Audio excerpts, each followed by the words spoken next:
財務省解体デモが僕続かないので結果としてマイナスであるって話をしたんですけど、財務省解体デモというのがマスメディアに流されただけで成功なんだっていう人は別にいいんですよ。それが成功だから。でも財務省を解体することが目的なのであれば、これはメディアに取り上げられたとしても別に成功ではないんですよ。成功は何か、財務省を解体することなんですよ。でいくとどうするかというと、夏にある参議院選で財務省解体というのを公約にした政党の政治家を作るというのが一歩目の成功なんですよ。財務省解体という公約を掲げた政治家が受かると、じゃあそれが人数が多くなると財務省解体した方がいいよねってなるかもしれないし、もしくはこれで票が取れるんだったらうちも言うわっていう形で別の政党もそれを公約にする可能性があるんですよ。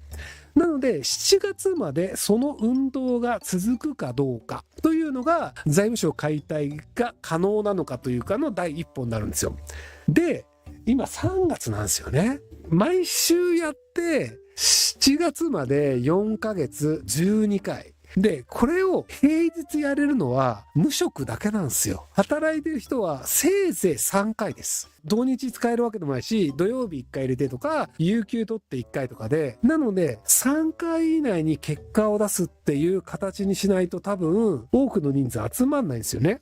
昔シールズっていう団体が当事者発表5万人で国会前で騒いで、結局何も実現しなかったんですよ。若者たちがいろいろ集まっていろいろ騒いだんですけど、何をすればいいのかっていう要求するものが一つじゃなかったんですよ。シールズってあったよねっていう話みんなすると思うんですけど、シールズの人たちが何を要求してたの？じゃあ1個教えてって言ったら、その1個言える人いないんですよ。いろんなことを要求しちゃったから。財務省解体でもいろんなこと言い始めちゃうんですよ。暇だからね、無職は。でもいろんなこと言い始めると、何をじゃあ要求してて、これが通ったら通るも分かんないし、じゃあこれを言ったら政治家が受かるのかなって分からないんですよ。なので3回しか手段がないとすると、多分始めるのは5月か6月で、5月か6月に始めてワンイシューで財務省解体でいくら財務省解体で、財務省解体という公約を掲げる政治家を作ろうという形にしてメディアに載せて、普通の政党の方に声かけたりっていう形で広げていくのであればまだ勝てる可能性あるんですけど、残念ながら今からやっていくと無職しかいないので、結局こう形にならずにみんなが飽きて終わってしまうよね、もったいないよねっていう形になるんじゃないかなと思うんですけど、ストライキとかでもってやっぱり運動ができるかどうかっていうのがあって、運動するぐらいだったら転職するわっていう構造になっちゃうので、なかなか難しいんじゃないかなと思います。ぶっちゃけ堀江も財務省の何でしょうか。国からロケットの補助金をもらっているから財務省を擁護しているのかお願いします。どちらかというと犬がどうこうというより、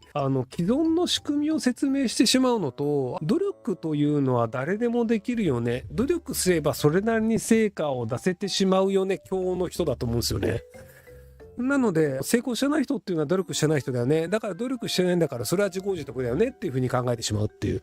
東大生なので官僚の知り合い多いと思うんですよね。財務省で働いている職員は悪いやつだというふうに考える人もいると思うんですけど、まずじゃあ冷静に物事を把握するところからやってみましょう。東京大学を卒業しました。でそうするとゴールドマンサックスですとか外資系金融ですとか日本の銀行ですとかっていうところで割と就職すると20代のうちに年収1000万もザラだし、能力高いと年収1500万とか2000万みたいに30代ぐらいで行くんですよ、東京大学を卒業している人たちは。で東京大学で財務省に入る人たちってリハックで出てきた国民民主党の代表代行だった古川さんとかもなんですけど、東京大学の学生の時に司法試験に受かってるんですよ。なので学生の時点で弁護士になっても裁判官になっても警察官にもなってもいいしっていう人が財務省に入庁、その当時大蔵省ですけど大蔵省に入庁してるんですよ。同級生って1500万円とか2000万円とかの給料もらってるよね。でも財務省に行って年収800万円で仕事してる人たちだったりするんですよ。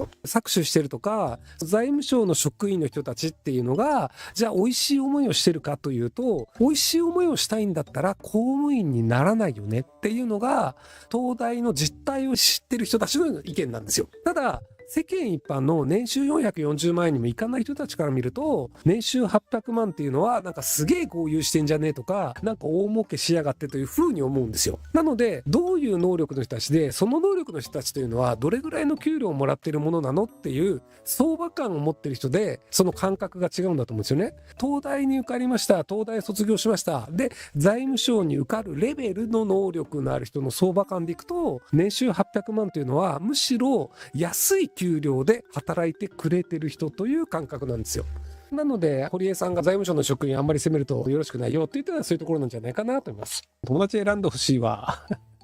ホリエモンはそこまで考えないから、僕は別にホリエモンさんでもないので僕が言ってることは間違えてる可能性あるんですけど、あなたがそう言うならそうなんでしょうね、きっと。なので正解を書いておいてください。財務省の前でいくら叫んでも財務省は解体されません。なので貧困の人の時間とお金を無駄にしている悪行です。財務省を解体した方が貧しい人が幸せになるというデマを流して、貧しい人から金を取るという、金を使わせる、時間を使わせるというのは僕は悪だと思うんですよね。あまり頭のよろしくない人って財務省解体デモというのをすることで社会が良くなると誤解をしてるんですよ。良くなりません。財務省を変えるのであれば、選挙で政治家が財務省を解体するという法案を作らないと変わりません。なので財務省を解体したいと言っている政治家に投票するか、もしくは財務省をこう変えるんだという政治家に対して投票するべきで、いくら財務省の前で何を叫ぼうとしても無駄です。これが1000人になろうと1万人になろうと10万人になろうと無駄です。嘘をついて貧しい人の